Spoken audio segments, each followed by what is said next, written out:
Hi, how are you doing today? This is my first live streaming on YouTube. I'd been doing this in Facebook for the last almost a month, and today I thought I will switch over to YouTube and continue in YouTube. My theme and the topic that I'll be speaking about is how we can evolve an agile or growth mindset.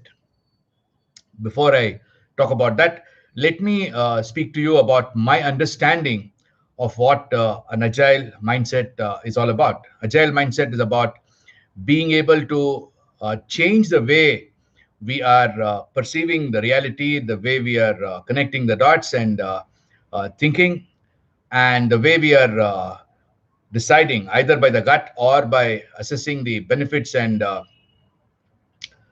effort involved, and the way we are acting with consistency and conviction. So, mindset is all about perceiving, thinking, deciding, and acting.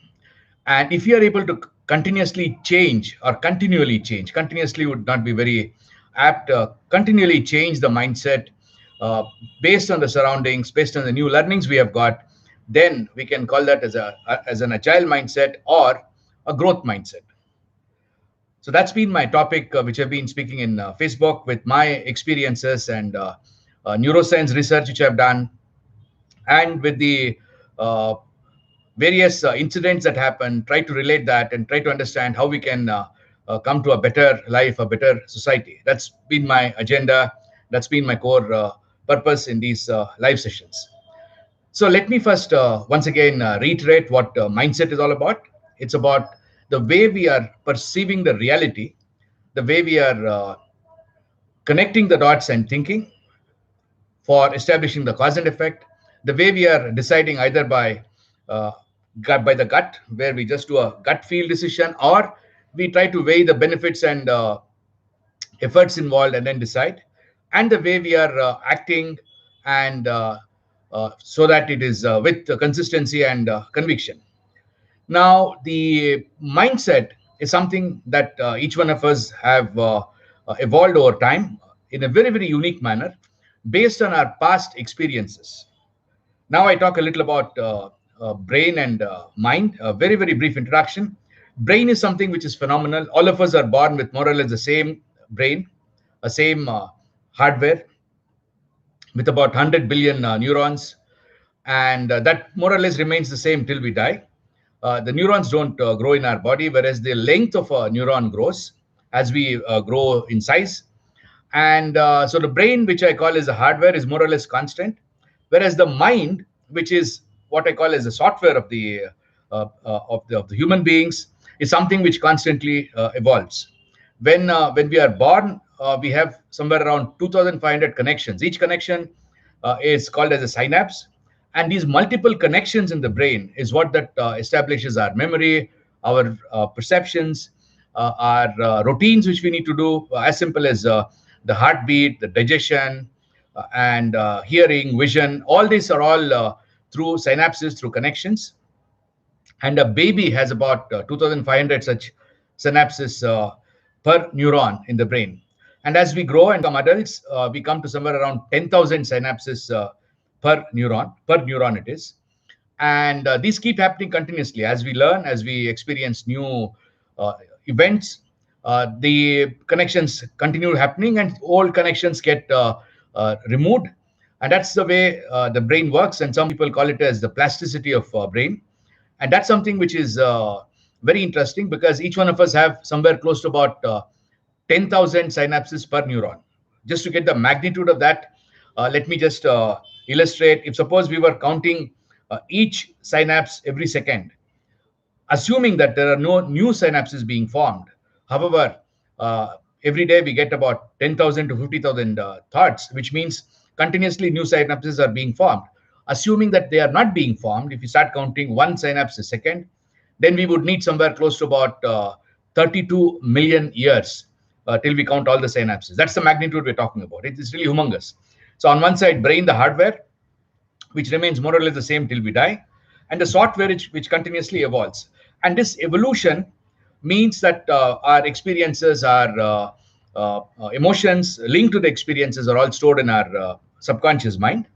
And as we are continuing to perform various tasks and learning, etc., during the day, the subconscious mind uses these earlier past emotions and experiences to predict the future, to predict what's going to happen. And that prediction is happening in real time basis.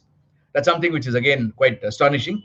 This, when I say real time basis, is something which each one of you can check out, research. There is what is called as Bereitschaft potential, research by a German scientist by name Kornhuber, and later the same was repeated in USA, in San Francisco, by another scientist by name Libet. You can look out for Libet's experiments, which demonstrate that our actions, whatever that we are doing, it could be me speaking, it could be me shaking my head, or it could be me winking my eyes, whatever be it, it's all being prepared by the subconscious mind 500 milliseconds before they actually occur. 500 milliseconds, half a second before they actually occur. And consciously, we come to know of that only about 200 milliseconds before the action takes place. So therefore, it's quite impossible for us to really stop whatever we had prepared ourselves to do, or whatever our subconscious had prepared ourselves to do. And therefore, the other thought of line of thought, or there is another school of thought which says that free will is almost impossible, because we don't have any free will, though we believe that we have free will. It's all driven by the subconscious. And this is happening continuously due to predictions. The predictions are constantly being done in real time basis, not one off. And these predictions will decide what we are going to be doing in the next 500 milliseconds on real time basis. And that's the reason why we can perceive reality very, very quickly, because the brain is already prepared as to let us say 90% of what it should be, and we look at it and find out and perceive the reality. Now, it's quite interesting that when I used to work in a factory, uh, we have a lot of emphasis for cleanliness and housekeeping, and when I walk around, there would be small chits of paper on the ground, on the floor where we are walking around. Somehow my brain would capture those small chits of paper, and I would bend down and pick it up. And once I do that, then the others around me would also start looking at those paper chits and then start picking up, as I was the boss there in that factory. Now, the question is, how is it that my brain could notice those small chits of paper? Maybe my brain predicted to look for the chit of paper, whereas the others, in the other cases, the brain did not predict to look for the chit of paper. And that's something which is what that decides our mindset. Our life, the way we live, is 100% governed by our mindset. If we are able to understand the way mind works and what mindset is, and if you are able to continually change that, and to change that, I need to introduce another concept to you, which is called as affective learning, wherein we are constantly receiving information, receiving data, and receiving experiences. And whenever we receive something, whatever that comes in, it's an input.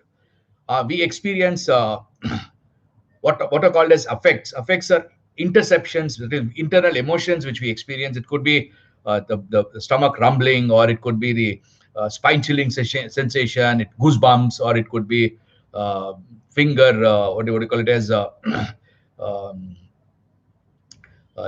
pins and needle sensation. It could be anything. And this particular sensations are called as effects. And it is important for us to recognize what kind of, consciously, to recognize what kind of effects we have when we are receiving information, receiving something, receiving or the inputs, as I generalize it. And also recognize what kind of effects do we have, or emotions do we generate within ourselves when we are uh, responding. Responding could be either through an action, which could be either walking, could be slapping, could be smiling, could be winking, could be raising the eyebrows, could be answering a question, could be anything. That's what I would call as responding, and that's the output. And the response is something which also creates some kind of an emotion. Now, if we are able to consciously recognize these emotions and recognize the emotion of when we are receiving something, then we need to be valuing that internally, again, consciously. This is something which is possible. Practice over time will help us do that.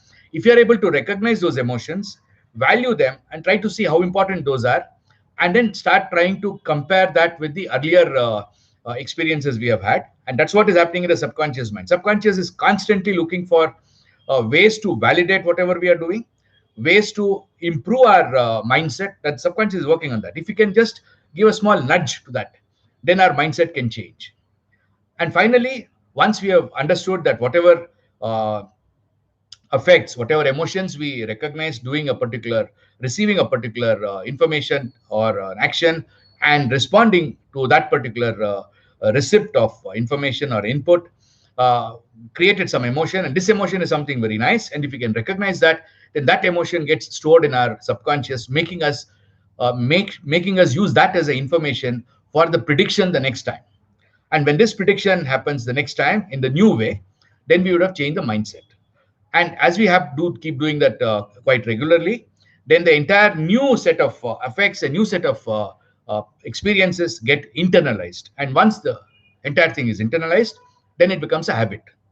That's the way the mindset can be changed. And mindset is all about the way we are perceiving, the way we are deciding, way we are thinking, and way we are acting. And to change the mindset, we need to be consciously aware of our internal emotions, and as they surface, and try to recognize and see if it makes any sense, how important it is, so that the importance level of these effects increases, and therefore our mindset changes by our brain, our mind predicting in a different way, in a different, improved way than what it was doing earlier. I just want to share an example which happened today, an experience about 1 hour back. We were conducting a doHow game. And why do I do all this? Why do I do all this research, and what was the purpose? Because, see, I had a very, very strange experience in my life. There have been instances where we've been able to achieve outstanding results. And that basically was because all of us in the organization, in my team, had only one goal and one common understanding of what we want to do. And we did it with very, very high speed and swiftly and efficiently. On the other hand, when we had to do something where the common understanding was not there, that kind of a speed was not there in my team at all. And we had difficulty in reaching targets. And that's something which I see in every organization which I visit even today. And that's because we are all people, and each one of us have our own mindset. Each one of us have our own reason to believe what is important, what is not important. Therefore, unless we develop a collective mindset, a collective agile mindset, that is the ultimate what we can think of in an organization, then we would be having an extremely fast speed of execution, extremely fast commitment, consistency in what we do. And to achieve that, it's important that we understand how the mindset works, what mindset is all about, and start talking about, sharing about each one's mindset, so that we can understand how the others perceive reality and how I perceive reality. And that's the reason which made me to talk about doing this, to think about doing this research, and to think about looking at my own experiences. And the end result was what I call as doHow. doHow is a product which I have innovated for thinking progressively and evolving an agile mindset. And it's a kind of a gamification of group thinking. And we have multiple versions of that. We could do it for various topics. Could be for hard metrics, could be for soft skills, could be for changing the culture. By the way, culture is a collective mindset of people. That's what culture is all about. Changing the culture or transforming an organization. All this is possible using doHow. And we've been doing this for about now 3 years, 4 years, I would say, with companies of small size, micro companies to large multinational companies. And the results have been phenomenal in whatever we have seen, because we don't really teach anything. We don't really preach anything. We only get people to think, get people to discuss, get people to debate in a constructive, focused manner, and to start recognizing their emotions, keep getting feedback. And that's the process which happens, through which a collective mindset gets developed and people start evolving their own mindset. Therefore, the transformation happens, not because you taught something. Because I believe everybody today is capable of learning whatever be on this planet Earth, because you have got information readily available. The only difference could be that if suppose somebody has a guide, somebody has a teacher, then the speed of learning will be easier, because it would be more or less spoon fed. Now, doHow got developed, and we were doing a doHow workshop a little while earlier with one of the teams, and there a particular topic came up for one person to speak of independence. The topic was that independence is what we believe is where whatever we do, we sometimes believe it is the right thing to do, and that's what we feel is independence. But actually, independence is doing the right things, though we feel it is not the right thing to do. And he said, yeah, we believe that, we regularly enforce that. We've got a very good affirmation system. Every time we meet, we affirm that, and then we are practicing that day in and day out. And it's what he said. But later, as he was in the video conference, constantly was working on his mobile when we were doing this doHow game, and constantly working on his mobile, texting, calling somebody, speaking. And whenever I would, as a facilitator, call him with his name, ask him to contribute something, then he would look around here and there and try to get back to where he was and start talking about something which came to his mind. Now, what kind of a mindset does he have? Is it important for somebody to talk about what drove him to do that way? Maybe because he didn't have interest in our program, just came there because somebody asked him to come there. Maybe because that's his way of working. His brain has been very, very passionate to him, very, very close to him, very, very kind to him in trying to make him succeed. And his success may have been by constantly making phone calls, constantly looking at the SMS messages or WhatsApp messages. Maybe that's the way his brain thinks, and that's his mindset. Now, in a team, imagine if you have somebody like that, and somebody on the other hand who is getting irritated because the person is not able to focus, whereas both are trying to do the best. He may be trying to make phone calls which are extremely important for that particular moment to really get information which was missing, to talk about convincing somebody to execute a particular decision which was taken or being taken. So it's important that we share what drives us to behave in a way that we do, and then try to come to a collective mindset. And that's what happens during a doHow session. You are most welcome to come and join the doHow sessions. Please visit our website, doHow.in, and then go on to doHow.in/services/webinar. And then there are various programs listed out there. You can choose whatever you want and then join us. Before I end, that's anyway something which you can do. Before I end, I want to give you a small exercise which I've been giving every day in Facebook, to talk to your neighbors, friends, relatives, or colleagues on what their perceptions would be of people-to-people interactions post the COVID lockdown, and what your perceptions or what your belief of their perceptions would be. Try to compare the two, find out the differences, find out the commonalities, and see what can be learned from that to form a collective mindset. In case you got some value from whatever you saw in this video, we also would invite you to contribute to our cause, which again you can find it in the same web page which I mentioned. And with that, I come to an end. Wish you a nice evening for those of you in India, and have a great day ahead for those of you outside India. And see you tomorrow, more or less at the same time. Thanks a lot for watching. Goodbye.